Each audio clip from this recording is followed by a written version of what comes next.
Guys, Peter here to do an album review. Today I'm here to talk to you guys about the brand new record from Black Therapy, Echoes of Dying Memories, out March 15 on Black Lion Records. The album has 9 tracks and it's 44 minutes in length, and this is the band's third full-length album. Now, when I sat down to listen to this record, I followed the criteria that I always do with almost any single record, but more specifically with melodic death metal albums, which is I look for 4 key elements: drums, vocals, guitars, and overall vibe, feel, texture of the record, if you will. I really feel like these 4 components really allow you to understand the direction that the band had for the record, understand where they were going with their songs, how the lyrics fit in. It gives you an overall picture of the record, and it really allows you to understand better the sound, the music, and the lyrics as they all come together on one single album. So I'm going to be talking about those 4 elements because I really feel like in this album, those 4 elements really played key important roles. Some of them were more predominant than others, and I want to really break it down for you guys.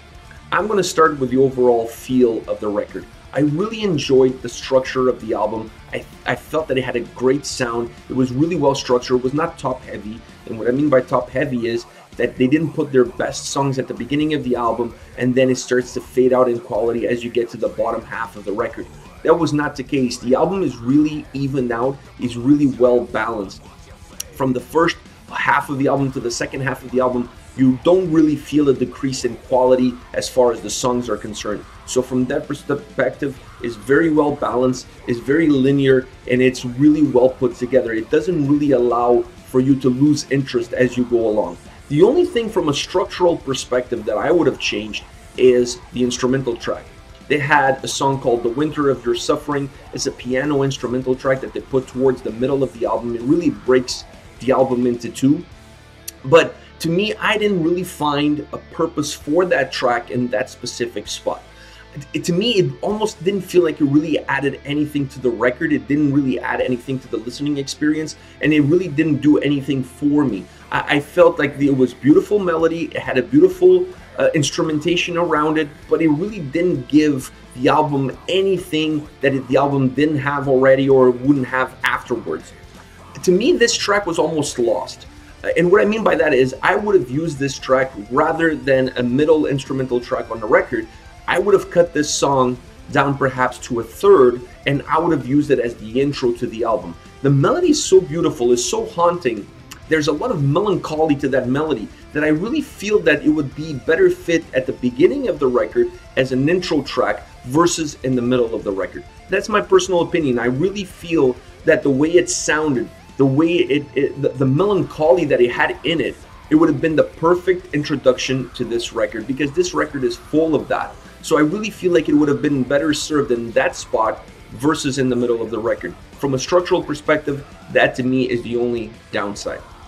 Now, as far as guitars are concerned, I really enjoyed the guitar sound on this record. I enjoyed what they did with the solos, what they did with the melodies, what they did with the riffs. Everything surrounding the guitars on this album was on point. I really liked it. I liked the sound. I liked the energy that it gave the record. But more important, I liked the atmosphere that the melody of the guitars really brought to the forefront of the record. I like what they did with the solos because the solos really felt like they were helping the song reach a point. They were really giving direction to the music. They were really giving a sense of purpose to the songs. They didn't feel like they were parachuted in. They didn't feel like they didn't belong there. They were not over the top. No, they were very melodic, and they really carried on the melody that the music already had, that the tracks already had, and it just kind of enhanced it. It just added to it. So from that perspective, I really like what they did with the guitars overall on this record. As far as vocals, another thing that I really enjoyed on this record was the vocals. I like the vocal style. I like the harsh vocals. You can still understand the lyrics, so they're not harsh to the point where you don't know exactly what's being said. You can still understand it. There's a little bit of raspiness to us. I really feel like the vocals really fit the style, the song, the melody, the overall structure of the songs. It really fit those songs to perfection, and it really enhanced the quality of the music. Last but not least, the drums.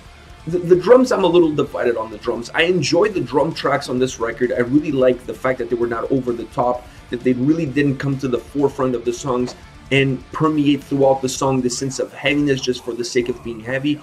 No, they added a lot of melody, they added a lot of tempo to the songs, so I liked it from that perspective. Where I think the drums was perhaps lacking a little bit is I almost wish they had added a little bit of more aggressiveness at certain key points of certain songs. I'm not saying every song go with blast beats. That's not what I'm saying. But I feel like in certain songs, the song was already so melodic, it had so much melody to it that it really needed something to counteract of that melody. And I feel that perhaps a little bit of more aggression on the drum side on certain tracks, on certain momentums of certain tracks, would have really helped the album feel more pungent, feel stronger, feel thicker, it would give more volume to the songs. But overall, I really enjoyed the drum tracks as well. Now, as far as songs are concerned, I don't want to talk about the singles, so I'm going to give you guys 3 songs that were not released as singles. I'm going to start with Ideal. The song has a really nice build up to it, heavy melodic guitar riff, really heavy melodic guitar riff. I really enjoyed it. And the underlying melody of this song is really captivating. That's really what captivates you to this specific track. When you mix that with the harsh vocals, it really creates a melancholic atmosphere to the track. The overall track really feels that way.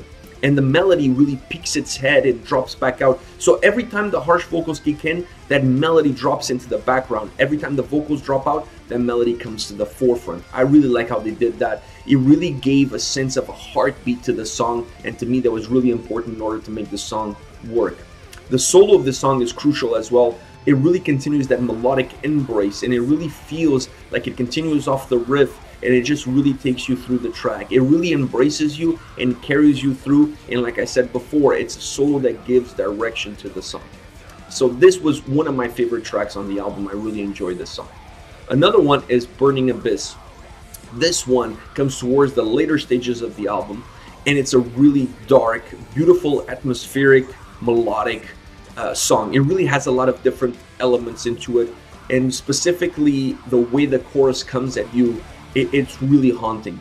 The melody in the chorus is haunting, but that added with the vocal performance of the chorus, I think the two components combined really give this really dark embrace, haunting atmosphere. Specifically, the whole song has it, but specifically to the chorus.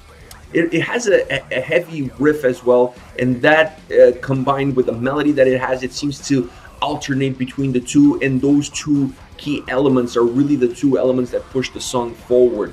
It really has a contrast in itself. It really contrasts with the beauty of the melody, with the harshness of the vocals. Like I said, the drums never really come to the forefront to give a little bit of extra heaviness to the track, so you're really getting that heaviness from the harsh vocals when the guitars are more melodic, and sometimes the guitars become a little bit heavier, not overly heavy, but a little bit heavy to really feel like the perfect companion to those harsh vocals.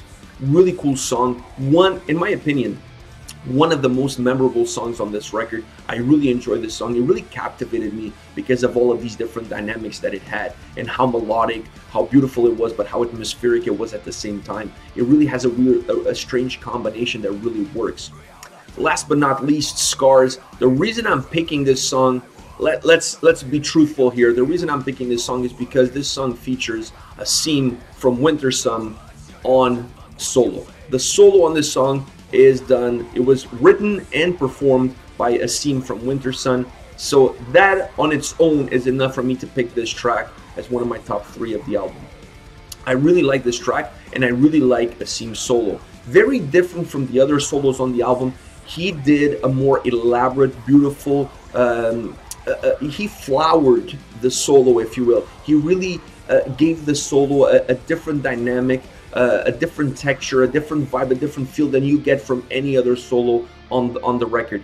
Not losing the momentum of the song, not losing the idea, the overall structure of the song. He was really able to create a solo that did not deviate too much from the center point that the song had, but still added something different. He really went out to the edges that you could take the solo without making it feel like it didn't belong in the song. He really did that. He really pushed it to those limits, and it is a much different solo than what you're going to get throughout the record. I really enjoyed that, and to me, that was one of the key components of the song. Added with a catchy, dark, hooky, and really atmospheric chorus. I really felt the chorus of this song was extremely haunting.